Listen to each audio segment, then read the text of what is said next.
Another episode of The Healing Work. I'm Chastity. If you're not already a subscriber, please do us a favor and subscribe to the channel, comment, like, and share. And today, guess what we're going to be discussing? People pleasing. And I have a little secret. I am actually a reformed people pleaser. Potentially was the previous poster child for people pleasing. So I know a little bit about people pleasing. And my goal of this episode is for us to narrow down what people pleasing looks like and to give you 3 tips that you can incorporate in your daily goings and comings to better help you to be more aligned with yourself and not a certified people pleaser as I was. So let's get started. And like I stated, just a quick background story on myself. I'm the oldest child of my parents who had me when I was extremely young. And as I was thinking about this episode the other day, I was like, well, goodness, I just wonder where my people pleasing tendencies started from. And I think it was just being the oldest child to young parents. I was tasked with doing a lot of things at a young age to provide, for my younger siblings. And a lot of times that came with me not being in the necessarily the mood to do it, but because I was the older one, I had to do it. So over time, what that looked like is me doing stuff for others when I didn't emotionally want to do it. And it's just really became a very bad habit that I adapted, whether it was at work, whether it was interacting with family and friends. It was just something that was previously a big part of my identity. And over time, I can see how I became emotionally numb, not able to say no comfortably without feeling a great sense of guilt. So, like I said, I want to discuss 3 ways that you can incorporate these tips into your life if you yourself suffer. Well, I don't want to say suffer, but if you deal with people pleasing, my goal is to have these tips to assist you on your journey so you can better live life more abundantly and free from the emotional constraints that people pleasing tendencies typically have. So let's get started. Number 1, you're going to need to learn how to honor your emotions. They're there for a reason. Our emotions are linked, whether you know it or not, with your intuition. A lot of times when you don't energetically want to say no, that is your intuition potentially protecting you for something that may potentially happen with you agreeing to say yes to something when it was really a no. So going forward, when you're interacting with people and they want you to do something that you're just not 100% certain that that's something you want to do, see how that resonates with you emotionally. If it's a strong no, get comfortable with saying, I thank you so much for the wonderful opportunity, but unfortunately, I can't commit to this at this time. As you begin to honor your emotions, you're going to feel a lot better. I think a vast majority of society today, we're just so completely numbed out, and that may not be substance related or dietary related. That's just because we have these emotions but we don't honor them.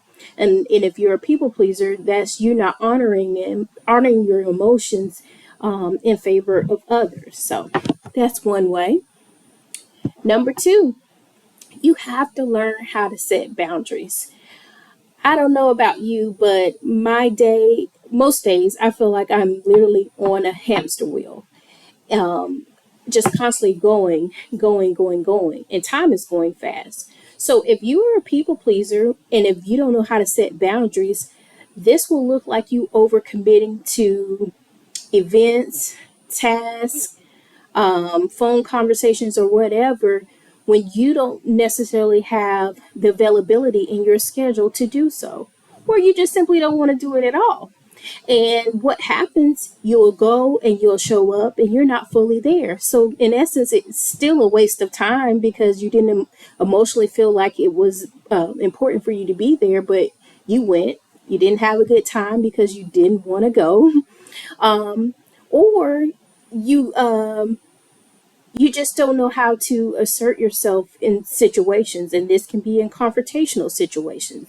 You could be bypassing your emotions and your thoughts in exchanges with others because you want to make everyone else feel comfortable, but maybe in certain situations your feelings were hurt, but because you don't know how to set boundaries, you don't know how to communicate to the party that hurt your feelings. So therefore, you enable them to do it again and again and again. And if this person is hip to that, they know you don't have boundaries, and sometimes you can be taken advantage of.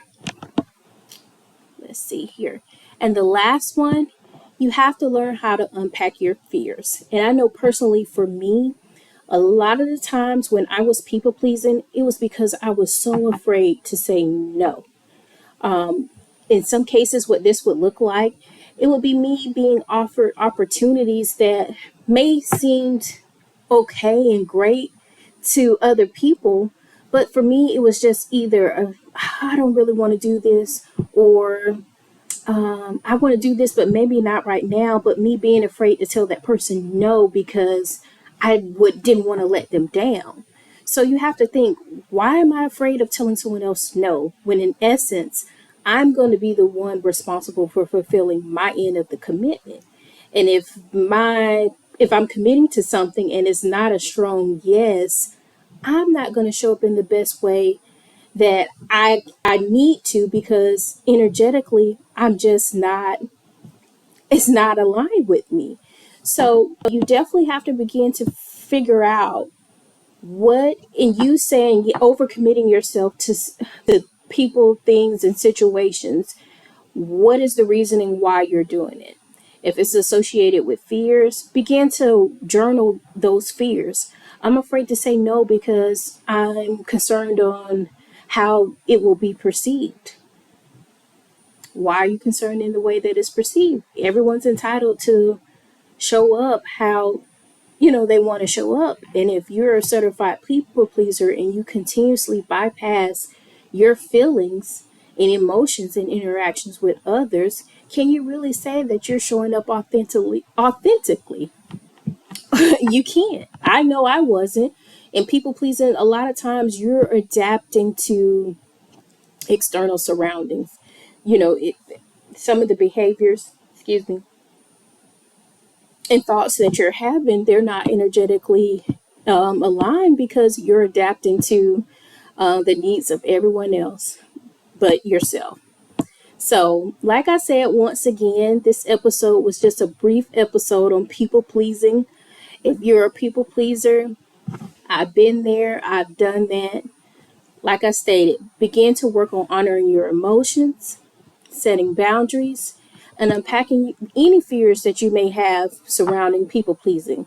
And like I stated with that may look like being fearful of what someone's reaction will be if you tell them no, fear of missing out on opportunities that may not necessarily be energetically aligned with you in the first place.